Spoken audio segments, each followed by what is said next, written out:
Well,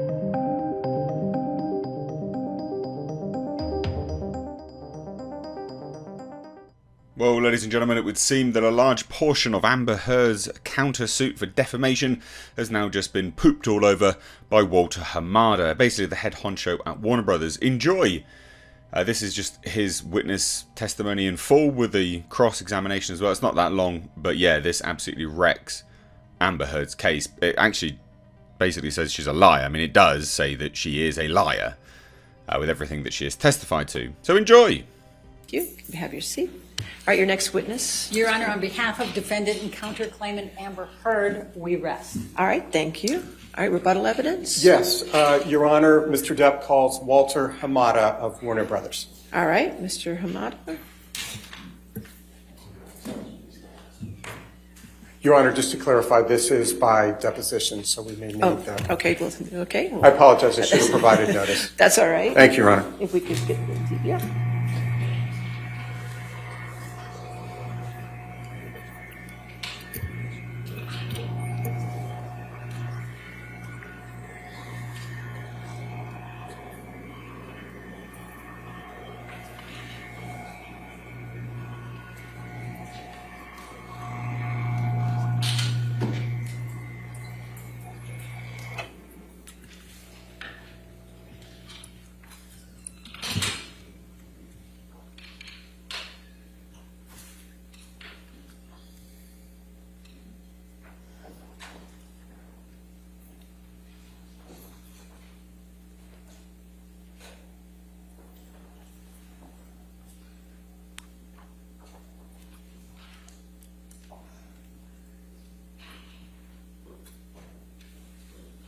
Hamada, what do you work for Warner Brothers Entertainment Inc.?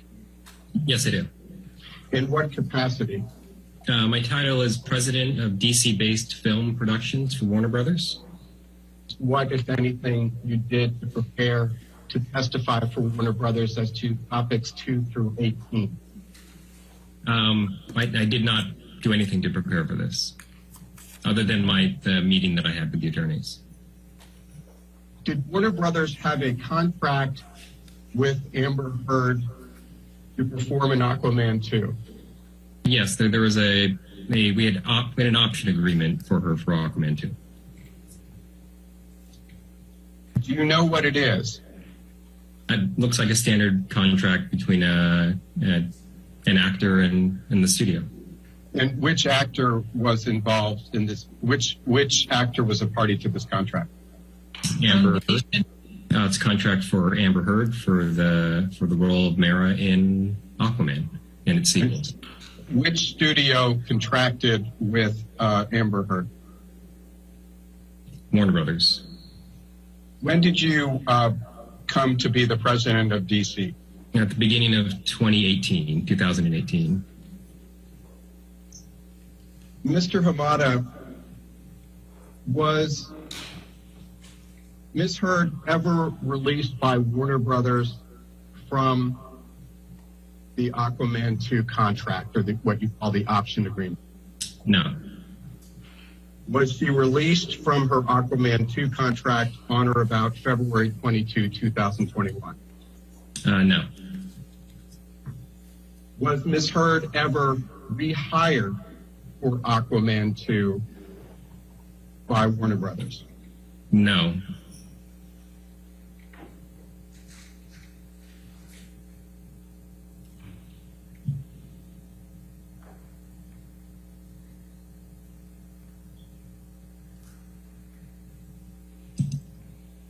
Did Ms. Heard receive a pay increase for Aquaman 2?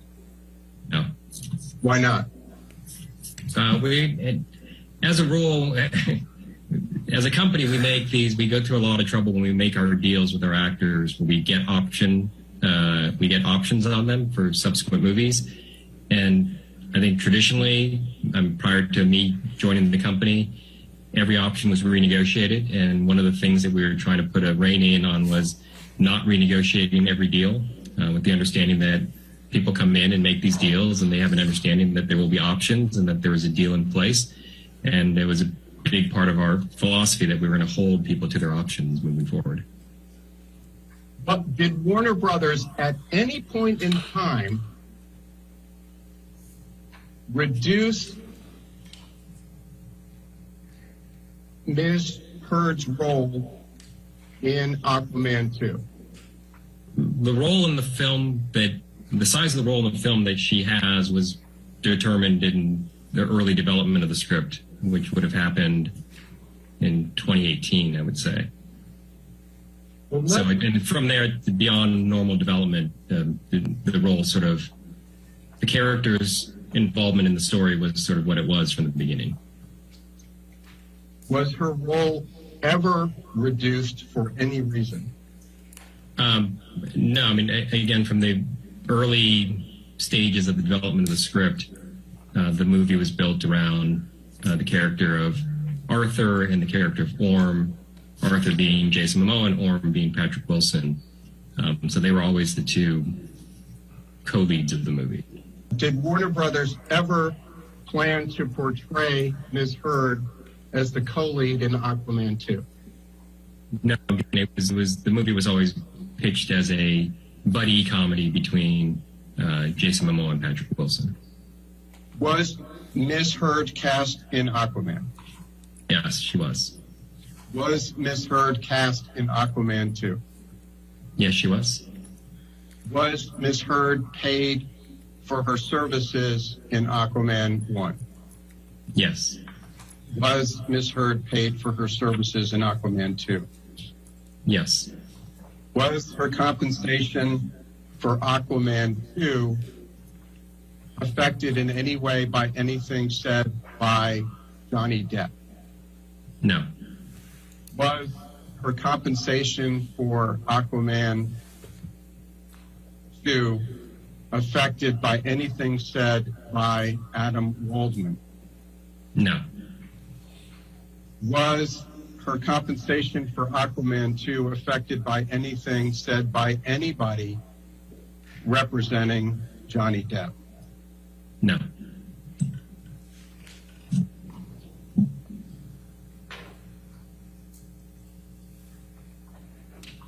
Was there any delay in Warner Brothers exercising the option to cast Ms. Heard in Aquaman 2? Yes, there was. How long a delay was there? I don't know, probably weeks. What was the cause of the delay? There were conversations about potentially recasting. Who was the producer? Peter Safran, Who was the director? James Wan. Did Warner Brothers believe that those concerns were legitimate? Yeah, I mean, I had no reason not to believe the director and the producer of the movie. And you are testifying today as a representative of Warner, correct? Yes, I am. What, if any, creative concerns did Warner Brothers have about casting Amber Heard as Mira in Aquaman 2? It was the concerns that were brought up at the wrap of the first movie, production of the first movie, which is the issue of chemistry. Did the two have chemistry? I think editorially they were able to make that relationship work in the first movie, but there was a concern that it took a lot of effort to get there. And would we be better off recasting, finding someone who had better, more natural chemistry with Jason Momoa and move forward that way?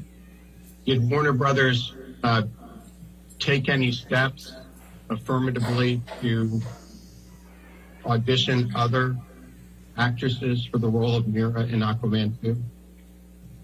No, we did not.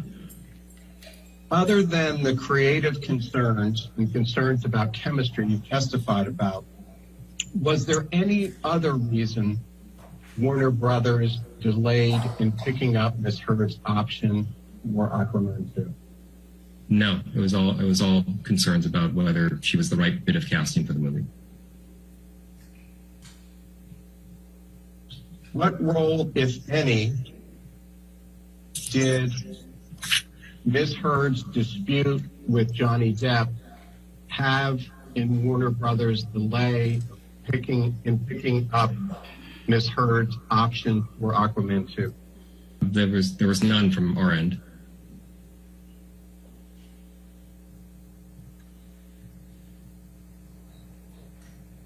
At any point in time, was Warner Brothers considering paying Ms. Heard more money for Aquaman 2 than is set forth in the option contract you previously identified? No, as I said, we were determined to hold our actors to their option agreements.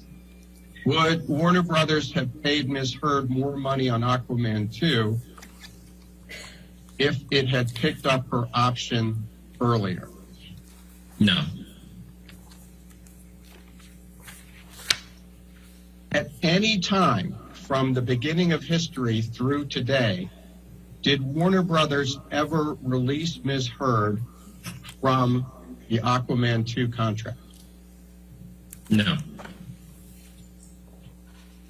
At any point in time from the beginning of history to today, did Warner Brothers rehire Ms. Heard for Aquaman 2?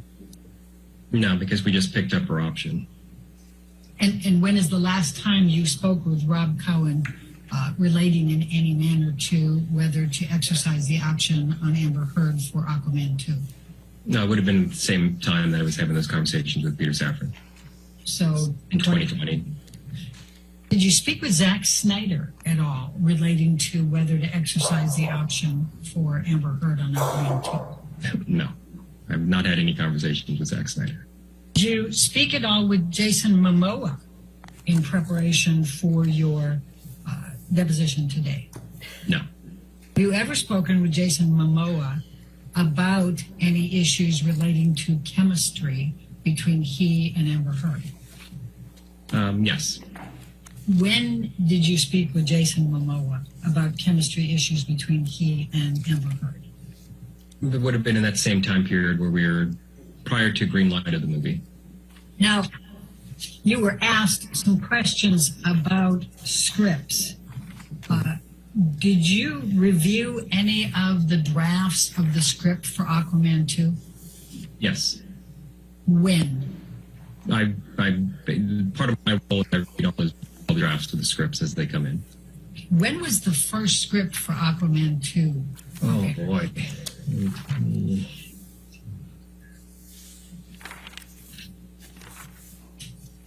I cannot tell you. Probably in 2018, the latter part of 2018 would be my guess.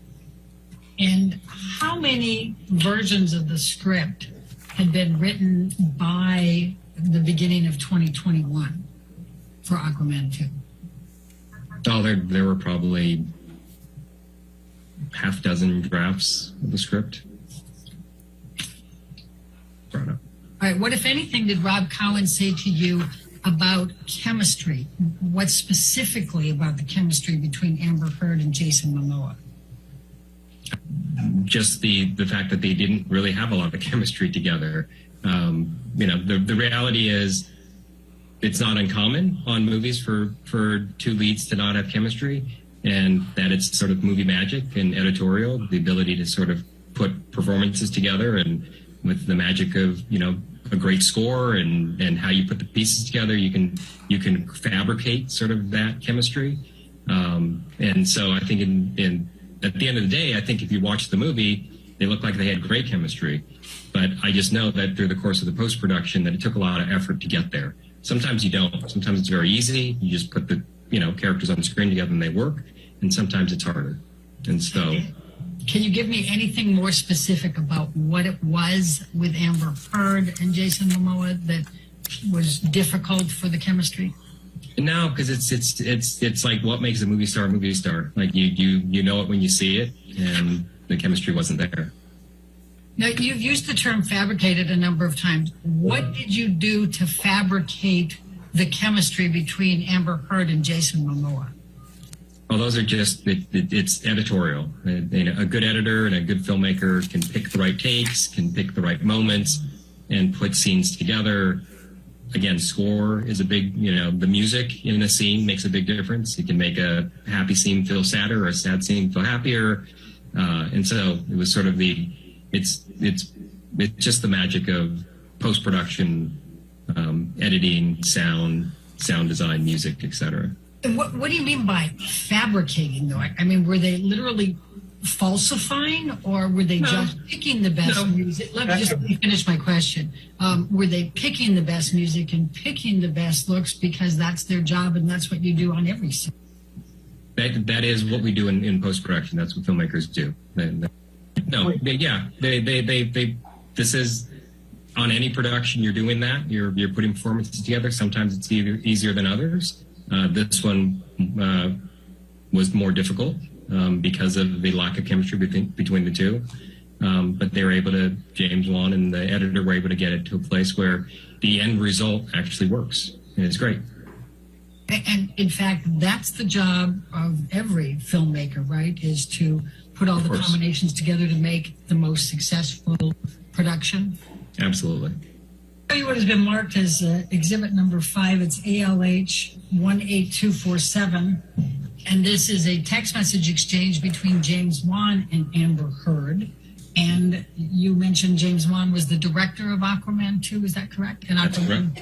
And Aquaman, the first one, correct? That's correct. All right. And James is texting to Amber on August 25, 2018. You rated really high with the audience, exclamation mark, exclamation mark. Do you see that? Yes. This is August 25, 2018. What's going on August 25, 2018 that would cause the director to send a text message to Amber saying... That'd be a test screening. So during our post-production of the movie, we test the movie with an audience, and the audience tells us what they liked and what they didn't like. And so that's what he's referring to there. And they really liked Amber Heard, correct? Yes, she did. She tested well. It hit $1 billion, is that correct? Yeah. And more specifically, did you play any role in the determination to communicate to Amber's representatives that Warner Brothers was considering not exercising her option? Yeah, probably in the sense of we had the conversations, and I believe, if I recall, we had that's where Peter Safran offered to reach out to the agent and express which direction we were leaning. Have you seen any document that says there was any chemistry issues between Amber Heard and Jason Momoa in Aquaman 1? Documents? No, I mean, those were all conversations. But if Jason came back and James Wan came back, you were guaranteeing that Amber Heard would play Mira, correct? That's correct. Okay. And Jason Momoa was able to negotiate a different compensation structure, was he not, for Aquaman 2? That's true. He did renegotiate. Now, Aquaman was the highest grossing DC film ever for Warner Brothers, was it not? Yes, it was. And what, if any, issues did you have with Amber Heard in Aquaman 2? My understanding is actually the production went very smoothly. All right, thank you. Your next witness.